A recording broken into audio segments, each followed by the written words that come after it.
Yes, we're finally starting to gain some traction in Cape Town. This year was our 4th event, and it's taken a couple of years for the local crowd to become familiar with the event. And also I've started to work a little bit closer with the Western Province Triathlon Association, and so we've been getting more and more athletes to come and do the event. So slowly, yeah, we're gaining traction, and it was great. We almost tripled the field from last year, so we seem to be heading in the right direction. Yeah, I'd also like to thank our event partner, the City of Cape Town, particularly the Sports and Recreation Department. They are partner with us in the event, and it's been great working with them, and we look forward to building and developing the event for many years to come. Ryan Landy doing a tremendous job globally, bringing athletes together through the sport of triathlon, with events in Dubai, up at Sun City, and 2 in America. We hope that this race continues to grow. I'm sure it will. I'm really impressed with the effort that Ryan's put into these events, and what's more, he's also developing the sport at grassroots. Every single year he comes out, he runs swimming clinics for young people in Atlantis, and that's what we want to see. We want to see not just competition at this level, but also at grassroots. Well, after 1,500 metres, the first man out the water was Mark Threlfall. He had come 4th recently at the 70.3. Behind him, we had Bradley Weiss and Dan Howitz. These 3 had broken away from the rest of the field. Being a standard triathlon, they still had a 40-kilometre cycle ahead of them, and then a 10-kilometre run to finish it off. This is for the fit, the healthy and the adventurous. And there were lots of them out there today, Debbie. Yes, you can see by the transition area, many bikes. What's great about 11 Cape Town is it goes back to the old grassroots of triathlon. There is no drafting out there on the bike course. It is every man and woman to themselves, and lots of them coming out there, including Berlise du Plessis, a perennial favourite when it comes to endurance sports. Well, rush hour traffic inside transition, although some had time to put on the block out, and wisely so.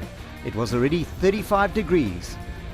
But for Mark Threlfall, the man from Great Britain, there was no slowing him down in the heat of Africa. He was powering away from the rest of the field.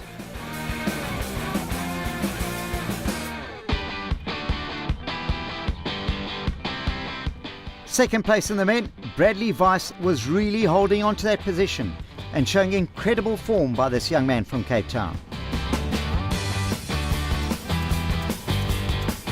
Concentration, aerodynamics, and of course a couple of hours of training always helped him.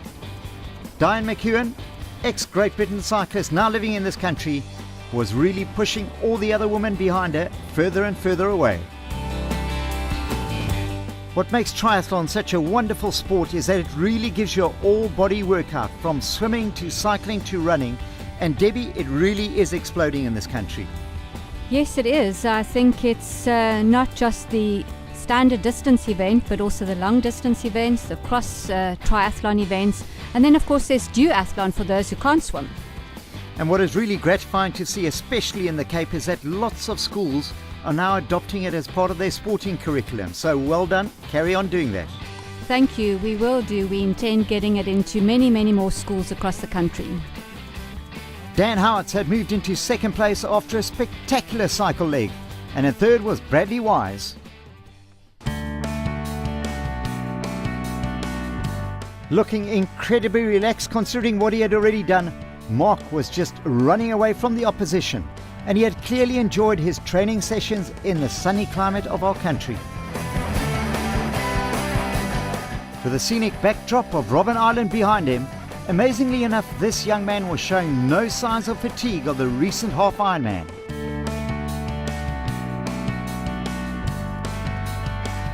Bradley Weiss, meanwhile, had moved up into second place. He really was putting together a stellar run, and Dan Howitz could only just watch those feet disappearing down the road. Bradley had been concentrating on the longer distance events, but he had lost none of his speed. Third place was still Dan Howitz. Having led from start to finish, Mark Threlfall won in a time of 1:53.16. Time for a last gasp and a bit of cooling down for Dan Howitz. But Bradley Weiss had started smiling. Second place as he neared the end was his.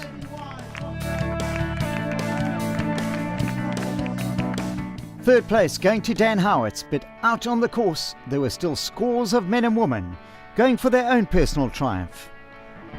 And look at the grand old lady in the background smiling down on this wonderful sport.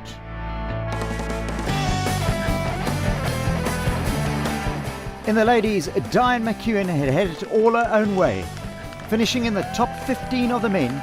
This is one woman we can watch into the future. 2 hours and 3 minutes.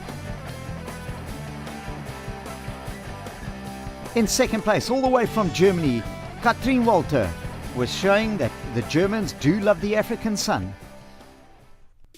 It had been a real celebration of the sport of triathlon at 11 Cape Town. In the men, Mark Threlfall from Great Britain won 53.16, a world-class time.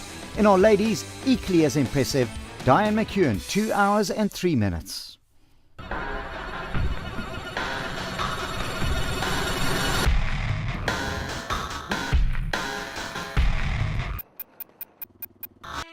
Thank you for having watched the 2012 Cape Town ITU Sprint Triathlon African Cup.